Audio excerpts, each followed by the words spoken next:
తాకట్లో ఉన్న మీ బంగారాన్ని ఆ రోజు మార్కెట్ ధరకే కొనబడును. RK gold company 8143143637.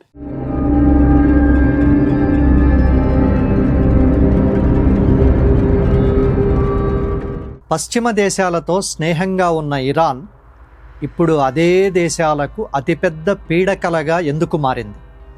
అణ్వస్త్రాలు, ఆంక్షలు, డ్రోన్ల దాడులు ఇవన్నీ కేవలం పైకి కనిపిస్తున్న దృశ్యాలు మాత్రమే.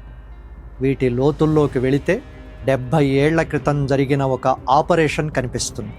ఆ ఒకే ఒక్క సంఘటన ఎలా ఒక దేశాన్ని ఆత్మగౌరవం కోసం మండుతున్న అగ్ని పర్వతంలా మార్చిందో చూద్దాం.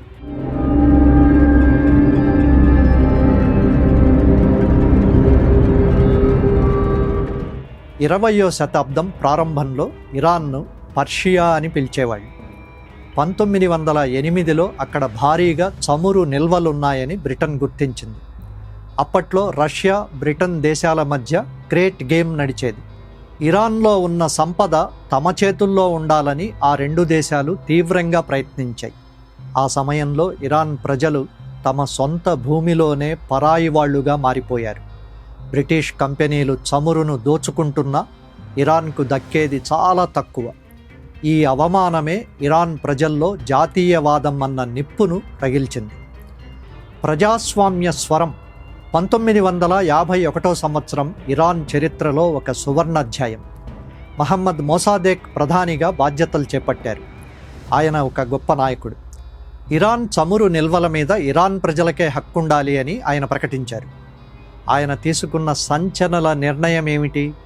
బ్రిటిష్ చమురు కంపెనీలను జాతీయం చేయడం. అప్పటిదాకా బ్రిటన్కు అందుతున్న చమురు ఆగిపోయింది. బ్రిటన్ గిలగిల్లాడింది. అప్పుడే ఈ సమస్యలోకి అమెరికా CIA ప్రవేశించింది. ఆ సమయంలో ప్రపంచం కోల్డ్ వార్ ప్రచ్ఛన్న యుద్ధంలో ఉంది. ఇరాన్ సోవియట్ యూనియన్కు దగ్గరవుతుందేమోనన్న భయం అమెరికాను వెంటాడింది. 1953 కుట్ర, ఆపరేషన్ అజాక్స్. ఇది ఈరోజు మనం చెప్పుకోబోయే అత్యంత విషాదకరమైన ఘట్టం. ఆగస్టు 1953 అమెరికా గూఢచారి సంస్థ CIA, బ్రిటన్ MI6 కలిసి ఆపరేషన్ అజాక్స్ అన్న రహస్య ఆపరేషన్ చేపట్టాయి. కుట్ర ఎలా సాగింది? ఇరాన్ వీధుల్లోకి డబ్బులిచ్చి ఆందోళనకారులను దింపారు. మీడియాను కొనేశారు.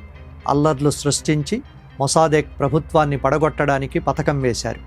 ఫలితమేమిటి?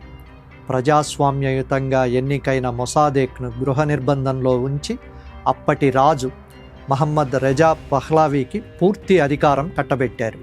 రాజు అమెరికా చెప్పినట్టు వినేలా ఒప్పందాలు చేసుకున్నారు.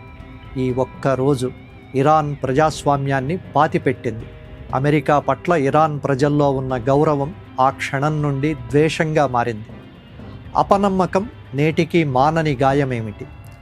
ఈ 1953 నాటి సంఘటన ఇరాన్ ప్రజల మనసులో ఒక బలమైన ముద్ర వేసింది. అమెరికా ఎప్పుడూ మనకు మేలు చేయదు, మన దేశాన్ని మనకు తెలియకుండానే వాళ్ళు శాసిస్తున్నారు అన్న బలమైన నమ్మకం ఏర్పడింది.